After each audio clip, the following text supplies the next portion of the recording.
Good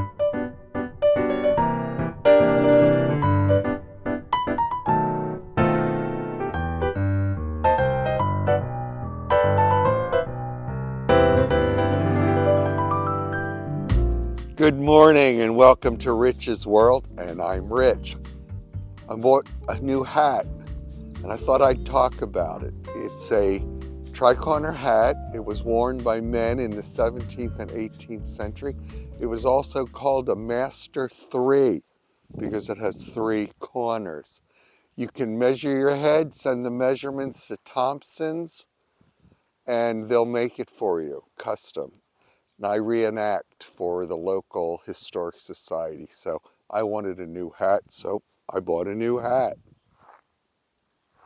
Now today we're going to do sundry things because this time of the year there's a lot to do in the garden. So you can go from thing to thing and not get everything done. So I wanted to talk about, first thing I do is start pulling out lawn furniture and garden follies. I brought my garden spheres out. I noticed they're going to need to be spray painted. My table on the patio is going to need to be spray painted. So from now until June 1st, there's plenty to do around here. So the first thing we're going to do is trim some roses. So we're going to go over to the roses and I'll show you how to prune your roses in early spring. This is my favorite file, otherwise known as a milling bastard. It has a wooden handle. I love it. Sharpen your executors, otherwise known as pruning shears. And you're ready. Okay, now the first thing you want to do is you want to go in and you want to get all the gray wood out and thin them down. So these are my Abraham Darby roses, which is a David Austin rose.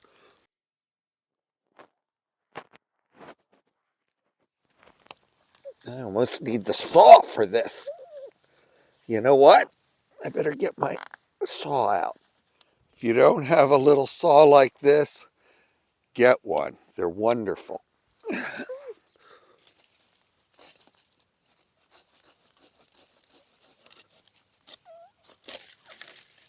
Now it looks like you're really doing the bush in, but you're doing wonderful things. Now the next thing, you want to get all this that's growing towards the center out.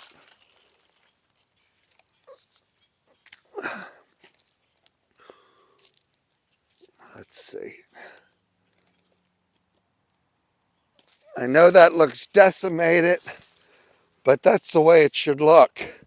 And as soon as it warms up, by the end of summer, it'll look like this. But you'll have a beautiful bush with lots of roses on it before you know it. Time to do the next one. Roses are wonderful, but they have a lot of thorns, so you might want to use leather gloves. I have garden gloves on, and I'm just careful.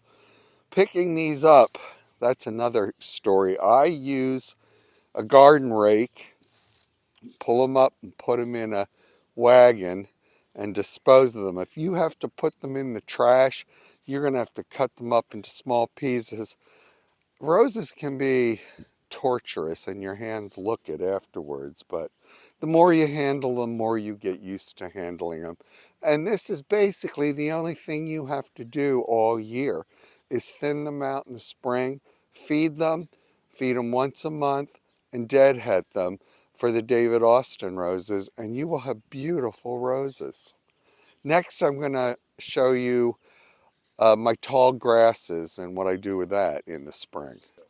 These large grasses are wonderful. You only have to touch them once a year, and this is the time of the year you have to touch them. You need to take them down before their new growth starts to emerge. So this is the perfect time to do it, March. Now, if you have a pampas grass like that, or a tall grass, and you have it out by itself, and it's a non-windy day, you can burn it. And it'll just burn down, and it won't hurt the plant at all. these things are hard to kill. But when you have them in and around trees or a house, burning is out. So now you can tie a string around it and tighten it and then clip it, and you have a nice bundle. This isn't that big of a clump. I have bigger clumps. So this I'm just going to trim, and I'll show you how I do it with a battery operated hedge clipper.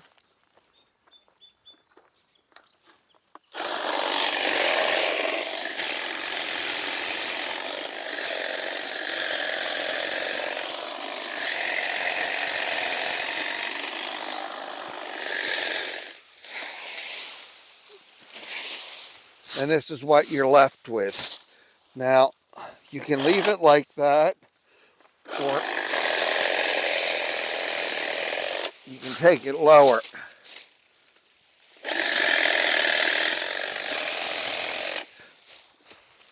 And then you have the cleanup. So if you don't want to, now this is not that big much, so this is not a problem. But if you have a big clump, you might want to tie it with a string or a bungee cord, tighten it, then cut it, and then you have it mounded. This is a hemlock tree that's been pruned every other year or every year, and they have this wonderful cascading look. It's a beautiful tree. I have to spray it every year because they're susceptible to a mite. Uh, it is just something you prune once or a year. They like good drainage. So you want to make sure when you plant it in a place where it's getting enough water, but it gets drainage, or it's not going to do well for you. If you want something that is easier and you never have to touch, put a giant arbor in and you'll never have to touch it. But what I do is I go around and I kind of trim it up a little bit here, and it's going to put new growth out, and it'll spread out. It'll come out with this lime green growth, and it'll turn dark green. So it doesn't need a lot of trimming this year, but I'll show you what I do.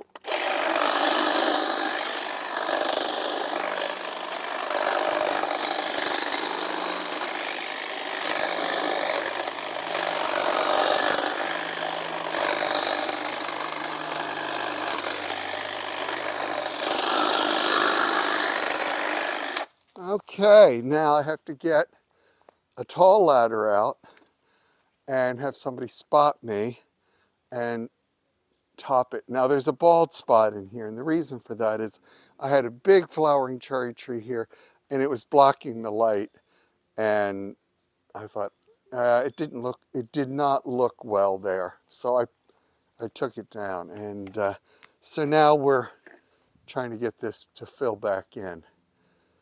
Now in a couple of weeks, like I said, everywhere I cut, there'll be 2 or 3 branches, so it'll make it look fuller, and it'll be a beautiful thing. So I'm off to get the ladder.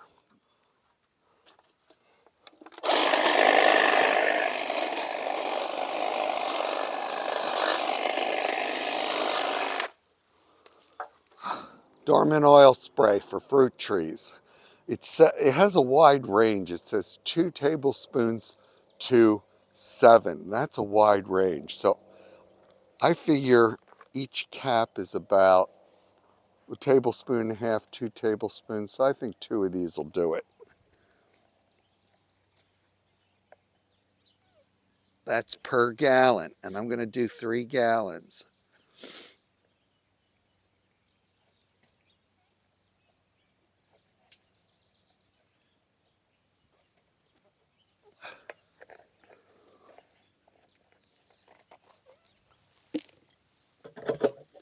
Oh, I need water. This is a wonderful time of the year to divide your plants, to move things that you've planted and you think, I don't like that color there next to that rose.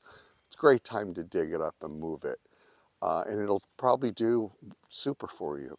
It's also a very busy time. It's a good time to weed your beds. Look at your trees. Is there a limb that needs to come down? All your pruning, your fruit trees should have been done like Washington President's Day. That's usually when they recommend, the middle of February to prune. There's a lot to do right now. You can even start mulching if you can get it. Sometimes you call these people and they're not ready to deliver yet. But you can start mulching your beds. Everything you do in March is preparation for a beautiful garden in May.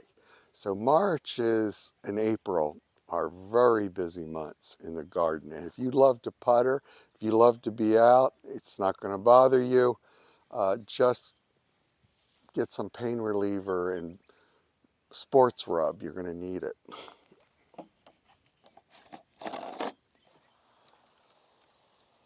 This needs pruning bad.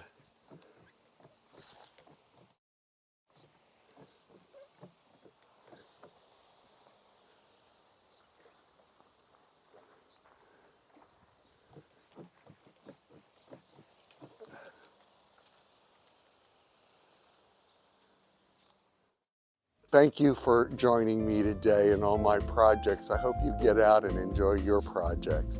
It's a wonderful time of the year. Remember, 15 minutes of sunshine, those ultraviolet lights the doctors are now saying are very good for you. So get out and start raking and pruning. Have a wonderful day, and don't be afraid to hit the subscribe button, and have a blessed day.